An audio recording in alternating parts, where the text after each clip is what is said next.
እንግዲህ ከዚህ ቀጥሎ ያለውን ጊዜ በትምህርት እንቆያለን። የትምህርታችን መነሻ አድርገን የምንመለከተው የማቴዎስ ወንጌል ምዕራፍ 5 ከቁጥር 12 ላይ ያለውን ኃይለ ቃል መነሻ አድርገን ነው የምንማረው። ኃይለ ቃሉ ምን ይላል? ዋጋችሁ በሰማያት ታላቅ ነውና ደስ ይበላችሁ፣ ሐሴትም አድርጉ ይላል። እንግዲህ ይህንን ቃል የተናገረው ጌታችን አምላካችን ኢየሱስ ክርስቶስ ነው። እንደሰማችሁት ዋጋችሁ በሰማያት ታላቅ ነውና ማለት ዋጋችሁ በሰማያት ብዙ ነው እና ደስ ይበላችሁ። ስለዚህ በሰማያት ላለው ዋጋችሁ ሐሴት አድርጉ፣ ደስ ይበላችሁ ነው የሚለው። እንግዲህ ወገኖች ታዲያ እኛ በሰማያት ከሆነ ዋጋችን የማያልፍ ዋጋ ካለን ምን እንፈልጋለን? ታዲያ ይህንን ዓለምማ ታዲያ ለጊዜው እኮ ነው የተቀመጥንበት። መቼም ከሰው ቤት ምን እንደሚባል ታውቃላችሁ? ከማያድሩበት ቤት አያንቀላፉበትም ይባላል። አያችሁ እንግዲህ የሰው ቤት ነው።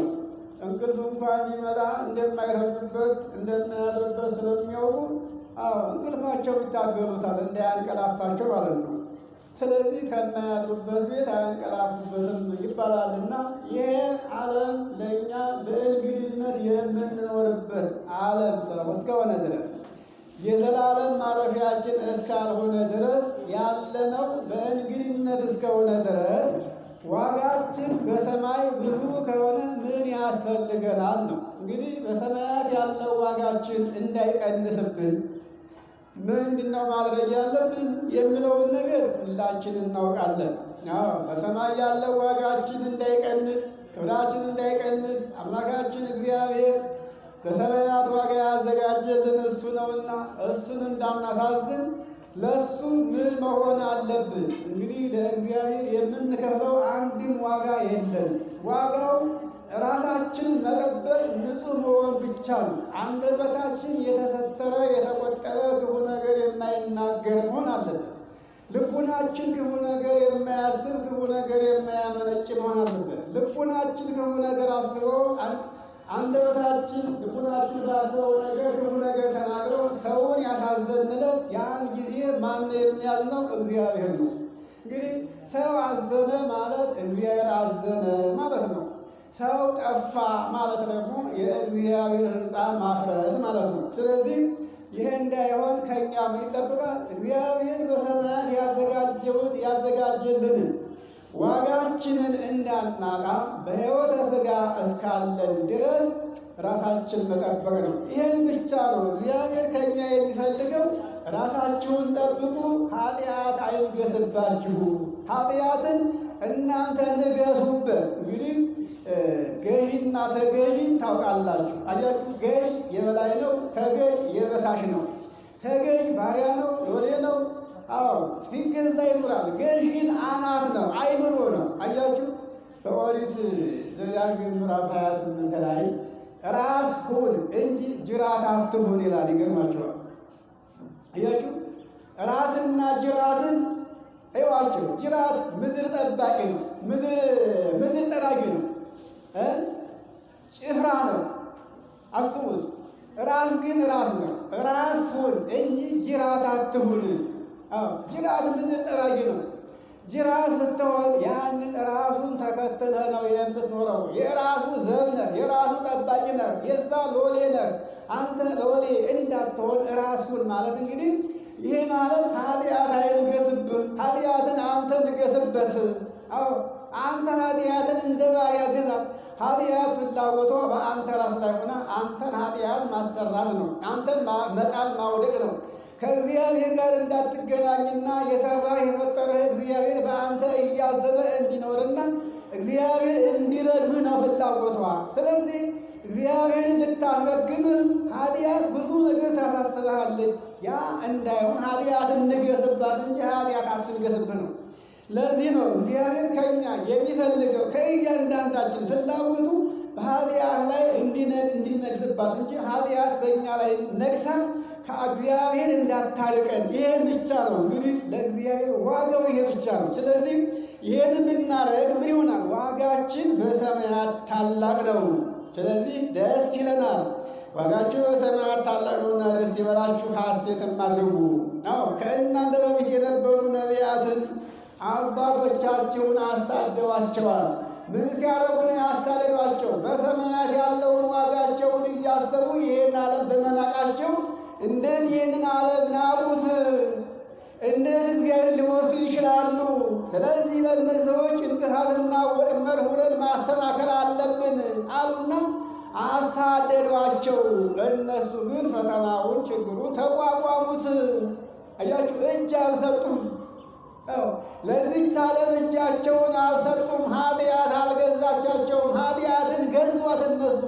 የሥጋ ፍላጎታቸው እነሱ የሥጋ ፍላጎቱ እሱ ሥጋ ዝምድናው ከኃጢአት ጋር ነው ትብብሩ እንጂ ከነፍስ ጋር ዝምድና የለውም። ለጊዜው ለነፍስ ማበሪያ ሆነ እንጂ ሥጋ ከኃጢአት ጋር ነው ያለው ትብብር። ከነፍስ ጋር ይህን ያክል ትግር የለውም። አያችሁ። ስለዚህ ነፍስ የእግዚአብሔር ልጅ ነች፣ ሥጋ ደግሞ የዚች ዓለም ልጅ ነው፣ ከመሬት የተገኘ አፈር እስከሆነ ድረስ። ነፍስ ግን በእግዚአብሔር አርአያና ምሳሌ የተፈጠረች ነፍስ እስከሆነ ድረስ እግዚአብሔር ነፍስን ይፈልጋታል። በአርአያው በአምሳሉ የፈጠራት ነፍስን ነው። እንግዲህ እግዚአብሔር የማይታይና የማይዳሰስ የማይመረመር ዘመን የማይሽረው አምላክ ከሆነ ድረስ ነፍስም እንዲሁ የማትታይና የማትመረመር የማትሞት አድርጎ ሰራ። ይሄ ነው በእግዚአብሔር አርአያ አምሳል ተፈሰውን ፈጠረ ሲል ሰው ተብላ የምትጠራውን ሰው የተባለችውን ነፍስ ነች። አያቸው ነች። እንግዲህ ለዚያች ነፍስ እግዚአብሔር ከምድር ጭቃ አበጅቶ ግድግዳ ያበጀላት መኖሪያዋን እና ብዬ እስከምጠራሽ ድረስ በዚህ ሥጋ ኑረሽ ስራ ሰርተሽ ነው ያላት። ስለዚህ ሥጋ እዚህ ዓለም ነውና የዚህን ዓለም ይፈልጋል። ነፍስ ደግሞ የወዳኛው ዓለም ናትና የወዳኛውን ትፈልጋለች። የእኛ አባቶች ስለ ነፍሳቸው እያሰቡ እግዚአብሔር በሰማያት ያዘጋጀልን ዋጋ እንዴት እናሳንሰዋለን? ዋጋችን ክብራችን እንዴት ይቀንሳል? እያሉ እግዚአብሔርን ሲያስቡ አሳዳጆቻቸው በዙ። ዛሬ እግዚአብሔርን ስትጠሩት፣ ስታመልኩት፣ ስታመሰግኑት፣ ስትዘምሩ፣ ስትጸልዩ፣ ስትጾሙ፣ ስትመጸውቱ፣ ስትታዩ እናንተ ጠላት ናችሁ። ለማን? ለዚህ ዓለም። ይህ ዓለም እንዲህን ርኅራኄን፣ ቸርነትን፣ ፍቅርን፣ ትሕትናን አይወድም። ዓለም እንዲህ ነው። የዓለም ጠላት ነው። ለምን? የዲያብሎስ ስለሆነ። ዲያብሎስ ከእግዚአብሔር አንድ ጊዜ ወጥቷል። ላይመለስ ነው የወጣው። አያችሁ፣ ዲያብሎስ ከእግዚአብሔር ላይመለስ ወጥቷል። ስለዚህ ዲያብሎስ ይህንን ዓለም በቁጥጥር ስር ለማዋል ብቻ ይህን ዓለም ሊገዛ ይፈልጋል። በወዳኛው ዓለም የለውም የሚገዛው። አያችሁ፣ እግዚአብሔር እንዳያመሰግን ከክብሩ ወርዷል። በእሱ ቦታ አዳም ገብቶበታል። ስለዚህ በወዳኛው ዓለም እስከሌለው ድረስ ይህን ዓለም ማሳት ይፈልጋል። ይገርማቸዋል። ያልዘራውን ሊያጭድ ይፈልጋል። ያልበተነውን ሊሰበስብ ይፈልጋል። እንግዲህ በዚህ ዓለም የተፈጠረው ፍጥረት ሁሉ የእግዚአብሔር ነው። የዲያብሎስ የሆነ አንድም ነገር የለውም። ስለዚህ ኃጢአት የዲያብሎስ ስለሆነ አስገኟም ዲያብሎስ ስለሆነ አነ አቡሃ ለሐሰት ብሎ የተናገረው ራሱ ነው። የሐሰት አባቷ ፈጣሪዋ አስገኟ እኔ ነኝ ብሏል። ዛሬ በምድር ላይ ሰፍታ የምትታየው ማንነቱ ሐሰት፣ ውሸት፣ ክፋት፣ ቂም፣ በቀል፣ ጥላቻ ነው ሰፍቶ የምታየው። የዲያብሎስ ገንዘብ ነው በዓለም ላይ ሰፍቶ ጎልቶ የሚታየው። እንግዲህ የእግዚአብሔር ታዲያ እንደምታዩት እግዚአብሔር ምንም ፍጥረት እንደሌለው ጽድቁ እውነቱ ጠፍቷል፣ ርቋል። ለዚህ ነው ይህንን ዓለም አሸንፎ ራሱን ገዝቶ የሚኖር ሰው ዋጋው በሰማይ ብዙ ነው ያለው ክርስቶስ ነው። እንግዲህ ይሄ ነቢይ ያልተናገረው፣ ሐዋርያ ያልተናገረው፣ ሊቅ ያልተናገረው የራሱ የክርስቶስ የእግዚአብሔር ቃል የተናገረው ቃል ነው እና እንግዲህ እያንዳንዳችን መቼም ብዙ ጊዜ የማቴዎስ ወንጌል ምዕራፍ 5 ስለ ብፁዓን ነው ሲናገር የሚሰሙት። ብዙ ጊዜ ሰምተነዋል። በመንፈስ ሕይወቸው የሆኑ ብፁዓን ናቸው፣ መንግሥተ ሰማያት የእነርሱ ናትና። ዛሬ የሚያሉ ብፁዓን ናቸው፣ መጽናናትን ያገኛሉና። የዋሆች ብፁዓን ናቸው፣ ምድረ ርስትን ይወርሳሉና። ጽድቅን የሚራቡ እውነት የጠማቸው ብፁዓን ናቸው። በኋላ ይጠግባሉ ይረካሉና። ዛሬ የሚምሩ ይቅር የሚሉ ብፁዓን ናቸው ይማራሉና። ልባቸው ንጹሕ የሆነ ብፁዓን ናቸው እግዚአብሔርን ያዩታልና። እግዚአብሔርን ያዩት ሰዎች ብዙዎች ናቸው። ለእንዴት? ልባቸው ንጹሕ ስለሆነ ነው። ሰው ልቡ ንጹሕ ስለሆነ ከሰማየ ሰማያት በላይ ወጥቶ የእግዚአብሔርን ዙፋን መመልከት ይችላል። ምድርንም እስከ ውቅያኖስ እስከ ጥልቁ ድረስ እስከ በርባሮስ ድረስ ማየት ይችላል። ልቡ ንጹሕ የሆነ አያችሁ። ልባችን ንጹሕ ለመሆን በጣም ችግር አለብን ሁሉ ነች እና እንግዲህ ስለ ጽድቅ የሚሰደዱ፣ ስለ እውነት የሚሰደዱ፣ ስለ እውነት የሚጠሉ የሚገፉ ሰዎች እነዚህ ብፁዓን ናቸው፣ መንግሥተ ሰማያት የእነርሱ ናትና። ስለዚህ ሲነቅፏችሁና ሲያሳድዷችሁ በእኔ ምክንያት ክፉ ሁሉ በውሸት ሲናገሩባችሁ ብታዩ እናንተ ብፁዓን ናችሁ። እኔን ካልወደዳችሁ በስተቀር አትጠሉም፣ አትገፉም፣ አትናቁም፣ አትሰደዱም። ስደታችሁም ስድባችሁም የሚጠናባችሁ የእኔን ስም የጠራችሁለት እኔን የተከተላችሁበት ያን ጊዜ ፈተናው ይጠናባቸዋል። ያን ጊዜ ትዕግስት ቢኖራችሁ ብፁዓን ናችሁ፣ ዋጋችሁ በሰማይ ነውና። ይህንን እንግዲህ እንዲሁ ያስተማረን ጌታችን አምላካችን ኢየሱስ ክርስቶስ ነው። አባቶችና ወንድሞች እህቶች ሁላችሁ። ስለዚህ የእግዚአብሔር ልጆች እንግዲህ ይሄንን ዓለም በምን መልኩ ነው የምናሸንፈው? እንዴት ነው የምናሸንፈው? ሰይጣንን እንብይዎ። ሰይጣንን እሺ አትበሉ፣ እንዲበሉት ነው የተባለው። ሰይጣን ምንጊዜም እናንተን ለመጣል ትግሉ ይሄ ነው። እንብይዎ ማለት እንዲበሉት። ልባችሁን በራችሁን ከፍታችሁ ለሰይጣን መንገድ አታሳዩት። መስኮታችሁን ዝጉ። ንግግራችሁና ምስጢራችሁ ከእግዚአብሔር ጋር ይሁን። ከእግዚአብሔር ጋር የሚነጋገር ሰው ምስጢሩ ከእግዚአብሔር ጋር የሆነ ሰው የእግዚአብሔር ነው። ፈታኝ የለበትም፣ እንቅፋት የለበትም፣ የሚጥል የለም። የአሸናፊ እግዚአብሔር ልጅ እስከሆነ ድረስ እንዳሸነፈ ይኖራል። ለዚህ ነው አባቶቻችሁ ይህንን ዓለም እንዳሸነፉት እናንተም አሸነፉት እንጂ ለሥጋችሁ ጥቅም ለዚህ ዓለም ተድላ ደስታ ተገዝታችሁ የዘላለም ሕይወታችሁን እግዚአብሔር እንዳታጡት እያለ ጌታችን አምላካችን ኢየሱስ ክርስቶስ የተናገረው ኃይለ ቃል ነው። ወገኖች እንግዲህ አስቡትማ በእውነት እንደው በዚህ ዓለም እግዚአብሔርን የሚያውቅ ያልተማረ ሰው አለ?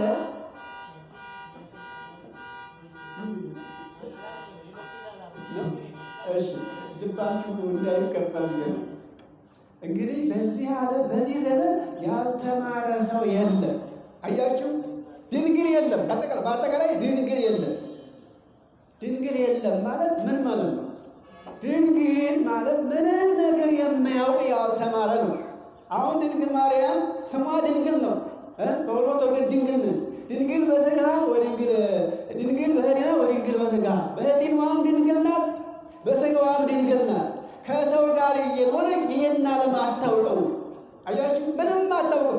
በልቧ ክፋት የለ፣ ተንኮል የለ፣ ይሄን ዓለም የመውደድ ፍላጎት የለ። ድንግል በሥጋዋ ርኩሰት የለ። ድንግል ይሄን ዓለም ድንግል ነች። ድንግል ያሰኛል ይሄን ዓለም በዚህ ዓለም እየኖረች ይሄን ዓለም አለማወቁ አይደለም። እንግዲህ እግዚአብሔርንማ ከሰው በላይ ታውቀዋለች፣ ከመላእክት በላይ ታውቀዋለች። አሁን ዲያብሎስ መልአክ ነው፣ ግን እግዚአብሔርን አያውቀውም። እንግዲህ በተፈጥሮ ሰውን ይቀድማል። ከሰው በፊት የተፈጠረ ነው። ሰው የተፈጠረ በዕለተ ዓርብ፣ ዲያብሎስ የተፈጠረ በዕለተ እሑድ። አየህ፣ ሰማይና ምድር ሲፈጠሩ አውሬ የተፈጠረ እንግዲህ እሳት፣ ውሃ፣ ነፋስ፣ ጨለማው፣ ዲያብሎስ፣ መላእክት ያሁን ተፈጥረዋል። ከሰው መጀመሪያ የተፈጠረ ዲያብሎስ አምላኩን ፈጣሪውን አላወቀም። ከዲያብሎስ በላይ ከመላእክት በላይ ድንግል ማርያም እግዚአብሔርን ታውቀው ነበረ። ስራው እየደነቃት አምላክነቱ የዚህን ዓለም ስራ እንዴት እንደሰራው እያሰበች በሰማይ ያለ የመላእክትን ድምፅ እየሰማች ዝማሬውን እየሰማች ጆሮዋ ከዚያ ሳይነቀል ሀሳቧ ከዚያ ሳይነቀል በዚህ ዓለም እያለች እንደ ሰው እየበላች እየጠጣች የምትበላውን እንኳ የምትጠጣውን እንኳ ጣዕሙን አታውቀውም ነበር። ይገርማቸው። አያችሁ፣ ድንግል ያሰኛት ይሄ ነው። ስለዚህ አሁን ድንግል የለም ማለት ነው። ድንግል የለም ማለት ያልተማረ፣ ያልተመራመረ፣ ያልተራቀቀ ሰው የለም ማለት ነው። ስለዚህ ምንም ነገር ባልማር ፊደል ባልቆጥር ድንግል ነኝ ማለት ነው። አላውቅማ። አሁን ግን ከፊደል በላይ የትና የት እንደደረስን አስቡት። ነፍስ መፍጠር ብቻ ነው የቀረን። ያልተመራመርንበት ያላየነው ያልተመላሰብነው የሰው ልጅ ያልፈጠረው ነገር ምን ቀረው? ነፍስ ነች የቀረችው። ስለዚህ በዚህ ዓለም ድንግል የለም፣ ሁሉም የተማረ ነው ማለት ነው። እንኳን የሰው ልጅ ይቅርና የመሬት እንኳን ድንግል አታገኙ። አያችሁ፣ የምድር የመሬት እንኳን ድንግል አታገኙ። በድሮ ዘመን ሰው ባልበዛበት ዘመን መሬት በጫካ በዛፍ ተሸፍና ድንግልናዋን ጠብቃ ትኖር ነበረ። ሳትታረስ ሳትቆፈር ማንም ገበሬ ዘር ሳይጥልባት በዛፍ ተሸፍና በዱር ተሸፍና ጫካ ሆና ድንግል ሆና ትኖር ነበረ። ሰው እየበዛ ሲመጣ ምን ሆነ? ያንን ጫካዋን ድሯን እየመነጠረ አረሳት፣ ቆፈራት፣ ድንግልናዋ ጠፋ። አሁን ያ ሳይሆን ጭንጫው መሬት እንኳን እየተፈለቀለ ድንጋዩ እየተፈለቀ ዛሬ ያልተቆፈረ መሬት እንኳን አታገኙ። ስለዚህ እንኳን የሰው ድንግል የመሬት እንኳን የምድር እንኳን ድንግል የለም ማለት ነው። ሁሉም ተቆፍሯል። መሬት ታርሳለች፣ ተቆፍራለች። መሬትን ያልቆፈራት አታገኙ። ስለዚህ የሰው ድንግልማ የእግዚአብሔር እርሻ የእግዚአብሔር መሬት እስከሆነ ድረስ ድንግል የለውም ሰው። እግዚአብሔር በሰው ሁሉ ቃሉ ዘርቷል። አያችሁ፣ የእግዚአብሔር ቃል ያልተዘራበት ሰው አታገኙ። እግዚአብሔርን የገር ድምፅ ያልሰማ ሰው፣ ወንጌልን ያልሰማ ሰው ሁሉም በእያንዳንዱ በየአምልኮቱ ይተረጉማል እንጂ ወንጌልን ያለ አታገኙ። አስቡት እንግዲህ። ስለዚህ ድንግል የለም፣ አላዋቂ የለም፣ ሁሉም የተማረ የተሳለ ነው ያለው። ግን የሚያሳዝነው ነገር ምን ሆን? ምሁራን ሁነን ሳለ፣ ጠበብቶች ሁነን ሳለ፣ ሊቃውንቶች ሁነን ሳለ ጭንጫ መሬት፣ መንገድ፣ እሾህ አሜከላ ሁነን ተገኘ። በእኛ ላይ የተዘራው የእግዚአብሔር ቃል ፍሬ እንዳያፈራ ምን ሆን? ጭንጫ ሆን፣ እሾህ አሜከላ ሆን። መናፍስት ታዲያን ተረማመዱብን። በውስጣችን ያለው ዘሩ በቅሎ ፍሬ እንዳያፈራ የአጋንንት የመናፍስት የክፉ ሀሳብ መረማመጃ ሆን። አያችሁ፣ መቼም የተረገጠ ነገር አያጥቅም። አሁን ይህ እንግዲህ ብዙ ሰው ስለሚረግጠው ምንም ቢዘሩበት ወፊ ማለት አያጥቅም። እኛ ይሄንን የሆነው ዛሬ ወገኖች፣ ይሄንን እንድናስብ ነው የሚያስፈልገው። ይሄንን ያሰበ ሰው አምላኩን እያሰበ ይኖራል። ይሄ ዓለም ኃላፊ ነው። ነገ ሞት አለ፣ ዛሬም አለ። ሞት ይመጣል፣ ይነጥቀኛል። እግዚአብሔርን በድዬው ከሆነ ይቅርታ ሳልገባ ንስሐ ሳልገባ የበደሉኝን ይቅር ሳልል የቀማሁት ካለ ሳልመልስ ለቅዱስ ሥጋው ለክቡር ደግሞ ሳልበቃ ብሞትስ ብሎ ያስባል። ይህን የሚያስበው ማን ነው? የተማረ ነው። ያልተማረ ሰውማ እንኳን ጽድቅን አይደለም ሞትን አያስባትም፣ አያውቃትም። አያችሁ፣ ያልተማረ ሰው ጽድቅን አይደለም ሞት እንዳለ አያውቅም ወገኖች። ይኸውላችሁ እና የአባቶችና ወንድሞች እንግዲህ ዋጋችሁ በሰማያት ታላቅ ነውና ደስ ይበላችሁ፣ ሐሴትን አድርጉ። እንግዲህ ከእናንተ በፊት የነበሩ አባቶቻችሁን ነቢያትን እንዲሁ አሳደዋቸው እንደነበረ በእናንተም ላይ ስደት አለ፣ መገፋት አለ፣ መጠላት አለ፣ መታሰር፣ መቸንከር፣ መሞትም አለ። ይህንን ግን በደስታ ተቀበሉት እንደ አባቶቻችሁ። የእናንተ አባቶች መንግሥተ ሰማያት ተከፍታ የምትታያቸው ከፊት ለፊታቸው ሞት እየመጣ እነሱ ሞትን በደስታ ይቀበሉት ነበረ። አያችሁ፣ ሞትን በደስታ በፍቅር። አሁን በቅርብ ጊዜ እንኳን በሀገራችን በኢትዮጵያ የቅርብ ታሪክ ነው። በአፄ ፋሲል ዘመን የነበረው ዘመን እንግዲህ ሀገራችን ኢትዮጵያ የራሷ የሆነ የሃይማኖት አባት የራሷ የሆነ የሃይማኖት አባት አልነበራትም። ከየት እየመጣ ነበረ? ከግብፅ ሀገር እየመጣ ነበረ የሚመራ።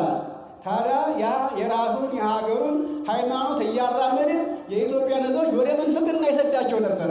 በዚያም ዘመን የነበረው እንኳን የሰው ልጅ ልቄት ሲነሳ ሰማዕትነት አያምልጥህ እያሉ ከየትም ሀገር እየመጡ ራሳቸውን ለሞት ይገብሩ እንደነበረ ይሄ ታሪክ የሀገራችን ታሪክ ስለሆነ ታውቁታላችሁ። ይሄ ያገምታችሁ እና የእግዚአብሔር እንግዲህ እናንተ የምድር ጨው ናችሁ። እንግዲህ ስለዚህ ጨው አልጫ ቢሆን በምን ይጣፍጣል? ያችሁ ጨው አልጫ ከሆነ የማይበላ ከሆነ ሁሉን ነገር የሚያጣፍጠው ጨው ነው። አስቡት። ጥሬ ካልሆነ በስተቀር ጥሬ እንኳን ራሱ ያስፈልገዋል። ያው እናቶቻችን ባለሙያዎቹ ያውቁታል። እንግዲህ ለጥሬ የሚገባውን ማጣፈጫ ጨው እንግዲህ ያው በርበሬዋን እሽት አድርገው ሲቀቡት እንዴት እንደሚጥም ታውቁታላችሁ። እንግዲህ እንደው ጥሬ ካልሆነ በስተቀር ሌላው ሁሉ ግን ያለ ጨው አይቀመስም። ስለዚህ እናንተ የምድር ጨው ናችሁ። አዎ ያልተማረውን ያልሰለጠነውን የማያውቀውን ወደ እውቀት የምትመሩ እናንተ የዚህ ዓለም ብርሃን የዚህ ዓለም ጨው ናችሁ ተብለናል።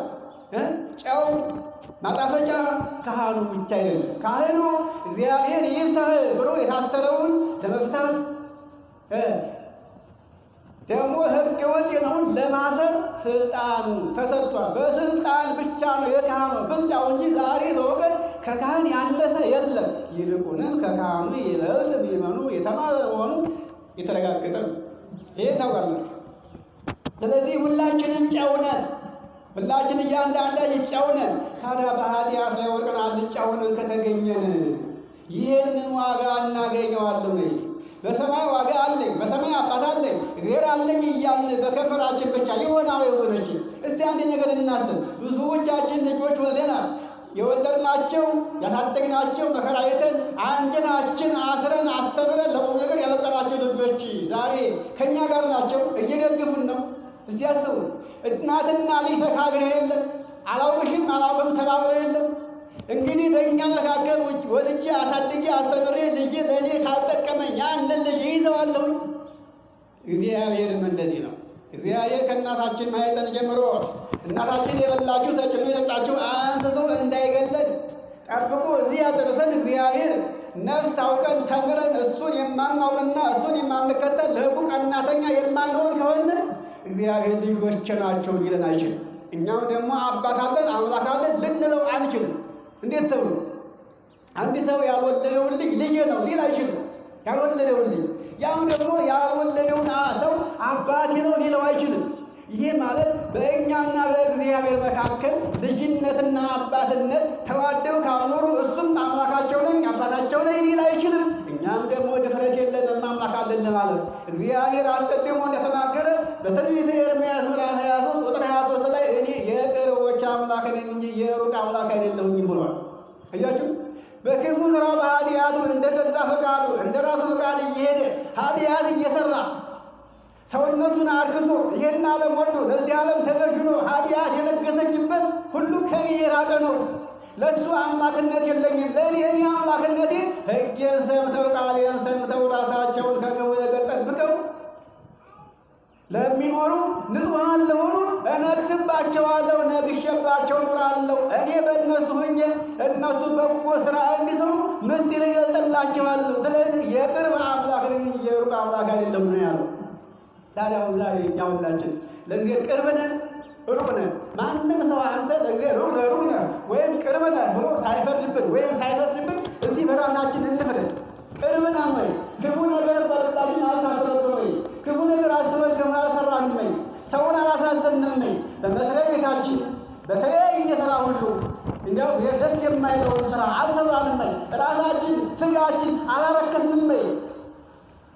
አያችሁ፣ እግዚአብሔር እኮ እንደ ሰው አካል ተገልጦ አውጥቶ ቢያናግረን መልስ የለንም። እንደው ካለንበት ሹልክ ሹልክ እያለ የምንጠፋው እና አባቶች እንግዲህ ስለዚህ ምንውን እናንተ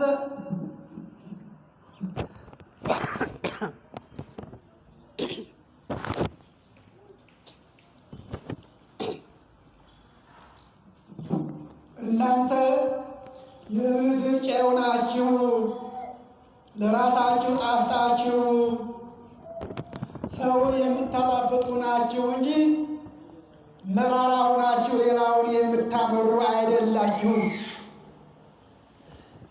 እናንተ የዓለም ብርሃን ናችሁ። በተራራ ላይ ያለች መብራት ከእንቅብ በታች አያደርጓትም ወይም ከአልጋ ስር አያደርጓትም። በተራራ ላይ እናንተ የዓለም ብርሃን ናችሁ። በተራራ ላይ ያለች ከተማ ልትሰወር አይቻላትም። ተራራ ላይ ያለ ነገር ፈጽሞ ሊሰወር አይቻለውም።